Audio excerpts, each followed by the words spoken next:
Bonsoir tout le monde. I'd like to begin by thanking the premiers for joining me for today's First Minister meeting, and also for the work that they have been doing for Canada. Canadians have become more united than ever before, and they rightly expect their governments to work together to advance a positive, action-oriented agenda to build one Canadian economy, and that Canadian economy to be the strongest in the G7. Il nous faut une seule économie canadienne, pas 13. La guerre commerciale déclenchée par les États-Unis nous a démontré que les Canadiens et Canadiennes sont prêts à s'attaquer aux obstacles qui menacent notre économie. Reconnaissant l'impact sur les travailleurs et les entreprises, nous avons annoncé aujourd'hui de l'aide pour nos travailleurs et nos entreprises.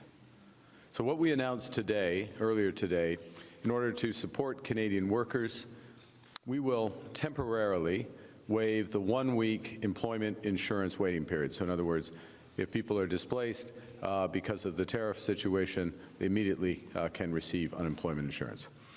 To make it so that workers don't have to exhaust any severance pay before collecting EI, we will remove that restriction. We'll also make it easier to access EI, and I can explain the technicalities around that if you're interested, but trust me, that's what's going to happen.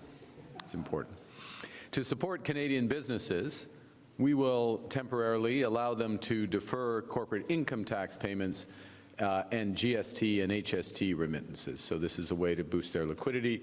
We'll also deploy a new financing facility, which the Minister of Finance, I'm going to blame him, has decided to call the Large Enterprise Economic and National Security Facility. And again, this will provide liquidity support. And we will also provide more funding for regional development agencies. These measures as a whole will help our workers, help keep our businesses running, and protect our economy during this phase of the trade war. Now, we briefed premiers on this. We had an exchange of views on the situation with the United States, the tariff measures announced by China, and then the meeting turned to its focus, which was nation building. And that is the focus of First Ministers. It is nation building. Because together we can give ourselves more than any foreign government can ever take away. We can more than offset the effects of any U.S. tariffs by eliminating internal trade barriers alone. Removing barriers to the free movement of workers and goods and services would increase the size of our economy.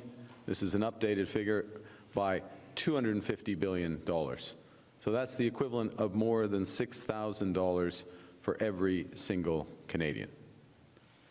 Il est grand temps de bâtir des choses que nous n'avons jamais imaginées à une vitesse que nous avons jamais vue. Il faut s'unir pour bâtir le pays le plus fort, le plus juste et le plus libre du monde. First Ministers agreed today, and again I thank them for this, we agreed today to develop a national trade and energy corridor strategy. Yeah, for transportation, for energy, for critical minerals, and digital connectivity. And so the agreement is to turn what has been a concept into a reality that will diversify and strengthen our economy. And to make that concrete, the federal government, my government, is acting now in several ways. Let me begin by saying that we are committing to remove all exemptions, all federal exemptions, under the Canada Free Trade Agreement. We're introducing a new First Mile Fund to provide capital to build transmission and transportation networks to link extraction sites to existing rail and road networks. In other words, if you think of a critical minerals project or something that's away from an existing network, linking them in can be decisive on the economics and whether they get built. We are creating a one-window approval process. We are committing to table legislation by the 1st of July for goods to travel across the country barrier-free or free of barriers of federal barriers. So we're combing through all federal legislation for those barriers. We intend to, from a federal level, to have free trade by Canada Day. We are going to remove any labor mobility restrictions for federally regulated professions. We will eliminate federal duplicative requirements by recognizing provincial assessments for major projects. This is so-called mutual recognition, so one project, one review. And we will work with the provinces and other stakeholders, Indigenous groups, to identify projects of national significance and accelerate the time frame to build them. And I'm proud to highlight a few of the major projects that the federal government, again, to make these words real, what we've moved on today to advance. The Cedar LNG and LNG Canada in British Columbia. Investments in Port of Churchill in northern Manitoba. To ensure Indigenous participation, or to promote Indigenous participation, facilitate Indigenous participation, we are expanding the Indigenous Loan Guarantee Facility to $10 billion, that's doubling.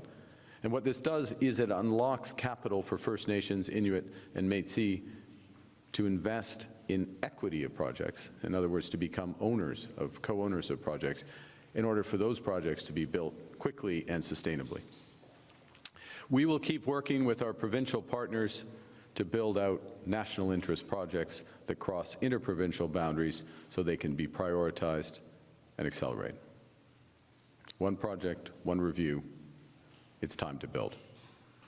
Now, some examples of potential future projects, and this is not an exhaustive list, but you look to the Ring of Fire in Ontario in partnership with Indigenous peoples. Ports like Grays Bay in Nunavut, which links down through the Northwest Territories and into Alberta, and Le Port de Montréal. The Second Narrows in British Columbia, which frees up additional exports. And very importantly, action, not words, but action on carbon capture and storage. These projects would build on recent progress that we've made on high-speed rail between Quebec and Ontario, an integrated electricity system for Nova Scotia and New Brunswick. Nous avons une occasion unique de développer rapidement ces corridors afin qu'ils soient efficaces, résilients et tournés vers l'avenir. Our vision is one where goods, services, and workers can move seamlessly from coast to coast to coast, d'un océan à l'autre. By harmonizing regulations, by enhancing labor mobility, we can create that truly open and one Canadian market that Canadians are demanding. That will reduce costs for our businesses, it will increase affordability for our consumers, it will unlock new opportunities, higher paying jobs for Canadians. Je suis convaincu qu'en travaillant ensemble, nous pouvons développer et bâtir une économie canadienne plus interconnectée et plus résiliente. Because Canadians are strongest when we're united. Choisissons de bâtir un Canada fort. Merci beaucoup, and I'll be pleased to take your questions. Thank you, Prime Minister. Merci, Mr. Premier ministre. Nous allons prendre une quinzaine de minutes de questions. We will take about 15 minutes of question. First question, Global News. Hi, Mr. Carney. Mackenzie Gray with Global News. You talked about nation building and energy corridors. Is the federal government willing to build an oil and gas pipeline similar to what Mr. Trudeau did with TMX?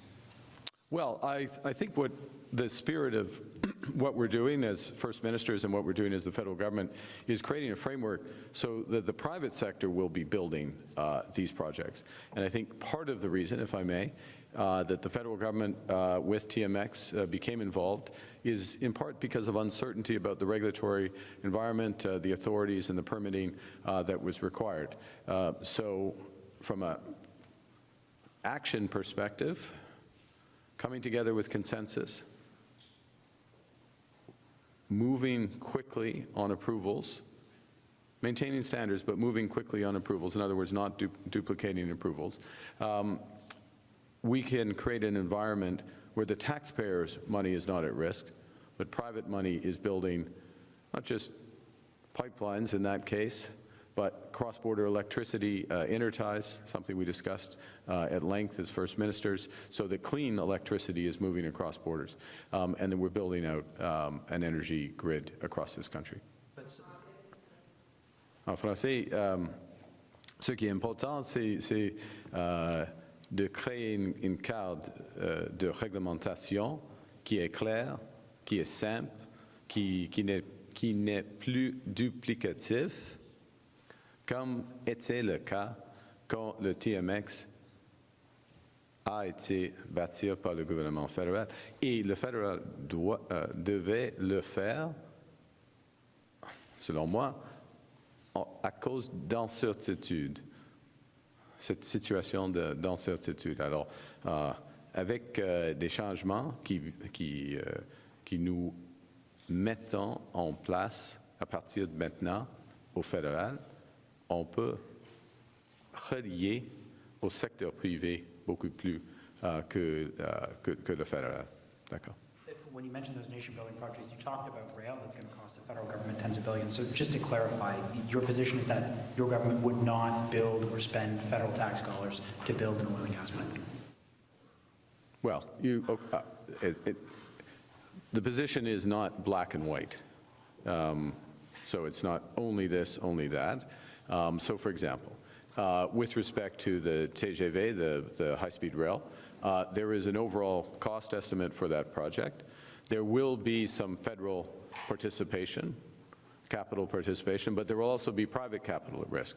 So it's not, that is a case of a partnership, and the details of that partnership are being worked out in the coming years. And I can assure you that I will be paying close attention to how that is developed so that it's the most effective financing framework. With respect to, and I'm going to speak in terms of energy, cross-border energy, of forms of energy, including critical metals and minerals, which are a form of energy just earlier stage.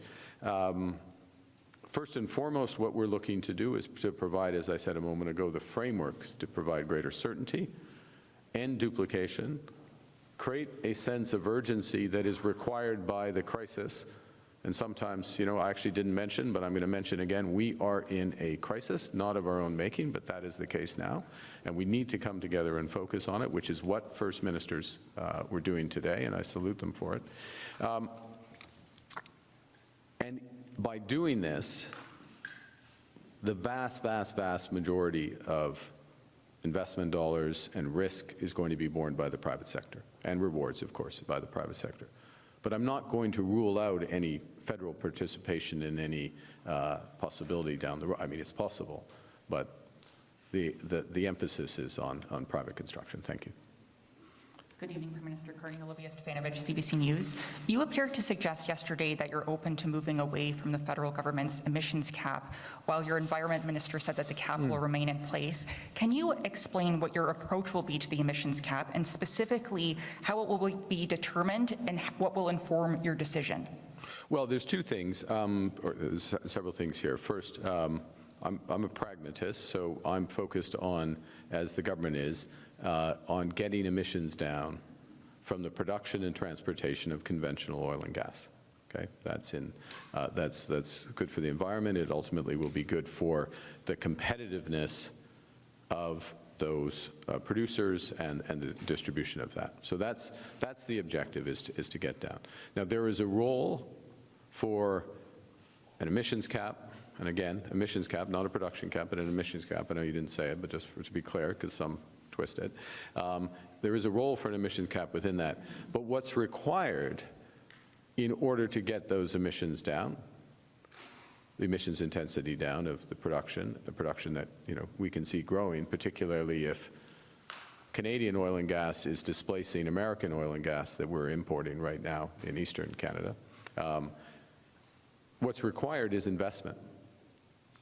Investment in carbon capture and storage technology, investment in reducing methane, fugitive methane, methane flame, other aspects, et cetera. What's required is investment. And what happened in, I can't remember where the room is, whether it was there or over there, somewhere around here where the room was, is, and what I was referring to earlier, what the federal government is doing, is putting in place the framework so that that investment is going to happen more quickly. So my focus and where I took my response the other day is around how are we going to make that investment happen. So the cap is there. The issue is getting the investments down. How are we going to get them down? I'm focused on that. We're making progress in unlocking that. We need to continue to work on it. U.S. President Donald Trump claims that he totally changed you and your party's fortunes. Is he interfering in our election? And since he repeated the 51st state comment about Canada, does this mean that a meeting with Trump or a phone call is off the table?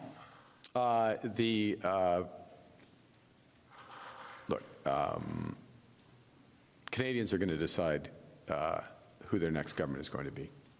I trust Canadians to make those decisions. We'll have, I'm sure, a robust election campaign, and Canadians will make the choice. No foreign leader is going to determine who's best. One of the factors is going to be, in my judgment, who is going to be best for Canada in the negotiations with the Americans, which will come, but they're, from my perspective, they're not going to come until we get the respect we deserve as a sovereign nation. By the way, this is not a high bar. This is not a high bar to say we will sit down as a sovereign nation and have this negotiation, but also that we will have a comprehensive discussion, not a discussion about one-off tariffs, the latest initiative, but a comprehensive discussion of the economic relationship and the security relationship, which is also in the interests of the United States. So the interference, I'll leave that to one side. The requirements for the negotiations are clear. We're ready. Last point I would make, which is the most important point, and I've said it before, but I'll keep repeating it. We can't control what's said in an Oval Office spray, I think it's called. Scrum, we would say. We can't control that. What we can control are the types of issues we talked about today as First Ministers and what's behind that. That investment, that building the Canadian economy, that will give us far more than we could lose from American trade actions. Now, of course, in the end, America is going to lose from American trade actions. And that's one of the reasons why I'm confident that there will be that discussion with the appropriate amount of respect and the breadth, and I'm ready for it anytime they're ready. Tout en français, c'est beaucoup de le faire. Je suis prêt. Et puis je serai les enjeux. Alors, pourriez-vous... OK. En ce qui concerne les commentaires de M. le Président, c'est intéressant, mais absolument pas décisif pour notre élection. Les Canadiens, les Canadiennes vont décider le prochain gouvernement, qui est le prochain gouvernement de notre pays. Alors, c'est simple. Je suis absolument confiant de ça. Autre chose. Comme j'ai dit plusieurs fois, nous sommes dans une crise. Nous sommes dans une crise économique. Et il faut distinguer entre des choses qu'on peut contrôler et qu'on ne peut pas. On ne peut pas contrôler les commentaires de M. le Président ou les tweets ou les truths de M. le Président, tout cela, mais on peut contrôler et nous doit contrôler notre destin économique. Et la discussion qui vient d'arrêter, la discussion des premiers ministres concentrée sur les grands enjeux pour renforcer et d'augmenter notre économie. Bonjour, M. Carney, Olivier Boissé de TVA. Vous avez nommé Mark Wiseman sur votre Conseil des relations Canada-États-Unis. Il est cofondateur de l'initiative du siècle qui a fait pression sur le gouvernement pour obtenir 100 millions de personnes au Canada d'ici 2100. On a vu les impacts des seuils élevés d'immigration sur les services, sur le logement, même sur la capacité d'intégration au Québec. Je me demande, dans le contexte, pourquoi on a besoin des conseils de cette personne-là, une personne qui a dit aussi que le Canada devait avoir 100 millions de personnes d'ici 2100, même si le Québec aboie. OK. Merci pour votre question. M. Wiseman est un homme d'affaires, une personne d'affaires avec beaucoup d'expérience aux États-Unis et beaucoup d'expérience transfrontalière, beaucoup d'expérience en ce qui concerne l'investissement dans l'infrastructure, par exemple. L'infrastructure énergétique, l'infrastructure reliée à l'information artificielle, intelligence artificielle, tout cela. Toutes les choses qui s'intéressent le Conseil canado-américain. OK? Ça c'est une...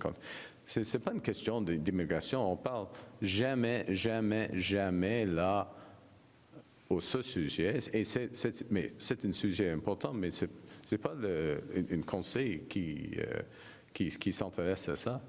Et première chose. Deuxième point.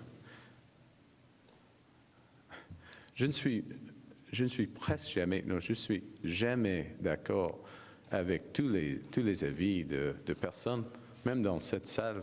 OK? C'est, follow-up. Je dois vous relancer sur M. Legault qui nous disait qu'il voulait des ajustements sur les représailles, sur les comptes aux tarifs, parce qu'il y a des intrants qui affectaient beaucoup les entreprises québécoises. Qu'est-ce que vous lui avez répondu? Oui, premièrement, il y a un processus de rémission, des rémissions en ce qui concerne des représailles. Et il y a un processus pour des sociétés québécoises ou sociétés d'Albertains. On a une discussion j'ai eu une discussion avec le premier ministre Smith en ce qui concerne ça pour des sociétés albertaines, par exemple. Alors, il y a un processus et c'est une des... Alors, premier point, il y a un processus. Deuxième point, c'est une des raisons pour lesquelles on ne peut pas... Ça dépend, et c'était une question de Tonda la semaine dernière en Angleterre, je crois. On ne peut pas faire des repris dollar par dollar si les menaces américaines ont une grandeur, une ampleur extraordinaire. OK? Alors, il faut être ciblé. Il faut être ciblé afin d'avoir un impact maximum négatif aux États-Unis et un effet minimum, et bien sûr négatif ici au Canada. Merci. Bonjour, M. Carney. Raphaël Pirot du Journal de Montréal. Merci de répondre à nos questions. En une semaine, vous avez promis vous avez déjà éliminé une partie de la taxe sur le carbone. Vous avez promis d'annuler la hausse sur les gains en capital. Vous avez ouvert la porte au projet de pipeline. Et vous avez aussi promis d'annuler la TPS sur l'achat d'une première maison. Ouais. Ma question est simple. Pourquoi vous n'êtes pas présenté pour le Parti conservateur? Il y a plusieurs raisons pour lesquelles. En même temps, j'ai proposé, j'ai commencé un processus afin d'avoir un marché sur le carbone, des crédits de carbone. Deuxièmement, quand j'ai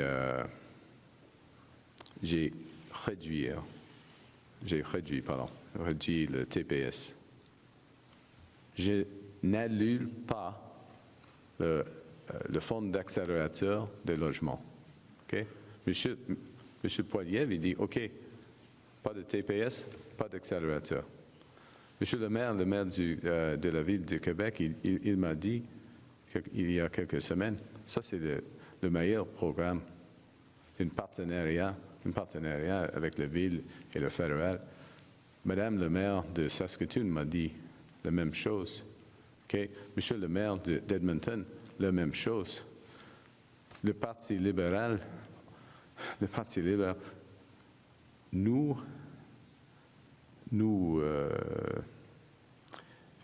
créons des initiatives, des partenariats entre le gouvernement et le secteur privé afin d'avoir de meilleurs résultats pour les Canadiens et les Canadiens. Il y a plusieurs d'autres différences entre le Parti libéral et le Parti conservateur et il y a de plus entre moi et M. Poilievre, ça c'est sûr. The question was, well, I won't repeat the question if you don't mind. You do your own translation. I drew one distinction, which is that when I reduced the GST on housing for first-time homebuyers, I didn't pay for it by getting rid of the Housing Accelerator Fund. That's what Mr. Poilievre said when he did something similar. Because he doesn't understand the role of government in helping to create solutions in our economy. And now, the Housing Accelerator Fund, which works to help reduce development charges, works in partnership with cities to build, and is one of many programs as part of our housing strategy that exists. And I will add to this, you will see more. You will see some extraordinary additional initiatives that will help us double the rate of housing in the coming weeks, proposed by the Liberal Party. You won't see them on the Conservative Party. The Conservative Party will say, well, they just cut taxes, cut regulation, everything will happen. 1,000 flowers will bloom. Well, okay, we know how that works. That is a fundamental difference, and it's a difference that's recognized, for example, by the mayor of Quebec, Quebec City, the mayor of Saskatoon, the mayor of Edmonton, I could go on. The mayor of Quebec, who, at least in my opinion, is an incredibly effective mayor, but is stupid, according to Mr. Poilievre. Merci. Et That's, by the way, is another reason why I wouldn't be a member of the Conservative Party, because that's the attitude that's taken to different levels of government. It's the attitude that's taken to First Nations, Indigenous people. I'm going to give you another example. Now you've got me warmed up, okay? You got me warmed up. You look at the situation, look at the difference between my visit to Nunavut and that of Mr. Poilievre. Poilievre goes, gives a press conference, flies in, flies out.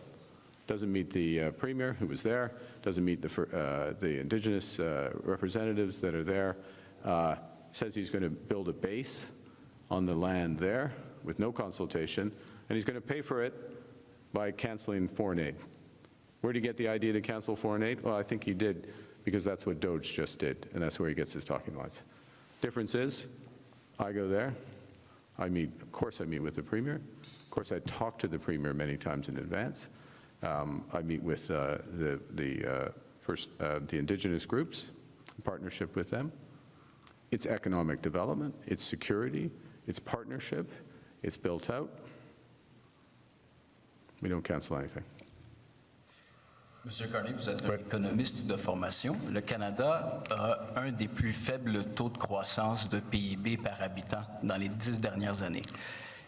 Selon vous, qu'est-ce qui explique ça et qu'est-ce que vous auriez fait différemment?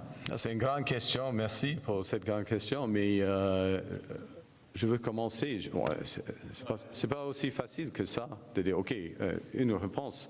Si j'étais Pierre Poilievre, il faut réduire des impôts. C'est facile, hein? Et c'est fini. Non. C'est pas comme ça. Il faut changer des impôts. Mais ma réponse est ça.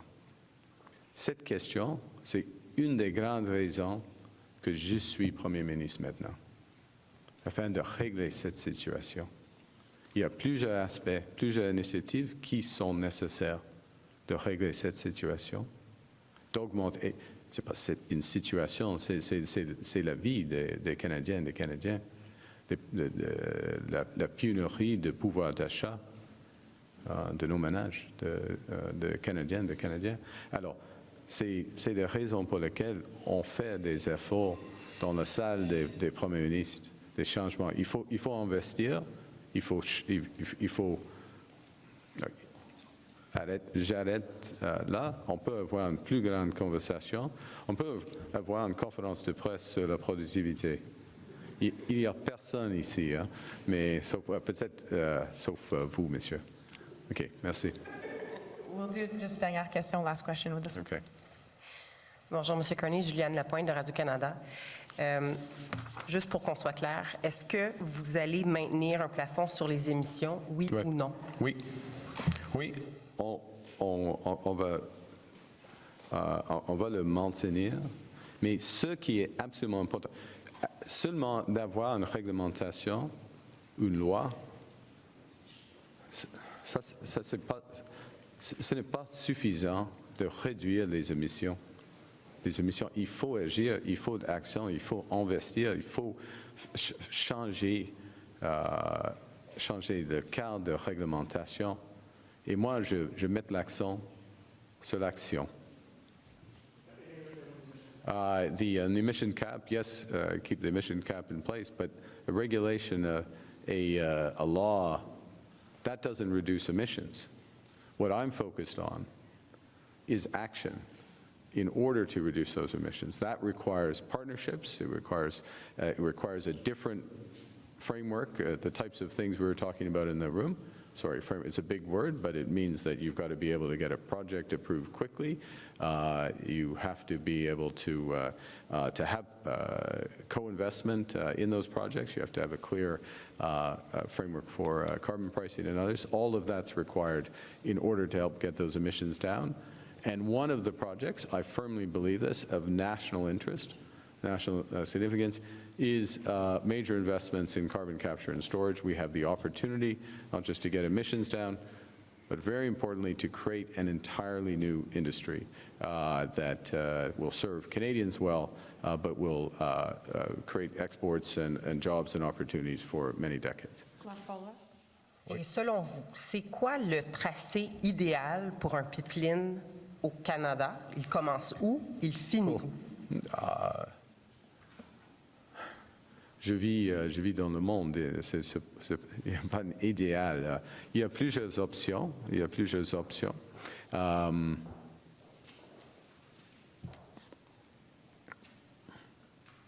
Comment répondre?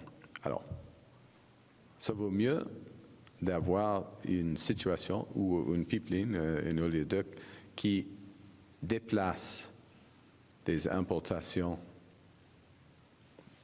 des États-Unis, en effet. OK, par exemple, maintenant, jour par jour, au Québec, il y a à peu près 350 000 barils d'huile par jour, la consommation. Et c'est plus de 70% viennent des États-Unis. Ce n'est pas une bonne idée. Pas une bonne idée du tout pour nous. Alors, il y a une occasion, une opportunité d'avoir un oléoduc là. Mais il faut avoir l'acceptance sociale, il faut avoir un partenariat avec les peuples autochtones en même temps. Alors, ce n'est pas une question pour moi de dire, OK, il y a une ligne sur la carte du Canada, OK, on y va. Ça, c'est l'approche de M. Poilievre. OK, merci beaucoup. Merci beaucoup. C'est ce qu'on va mettre fin à la conférence de presse. It's supposed to enter our press conference. Thank you.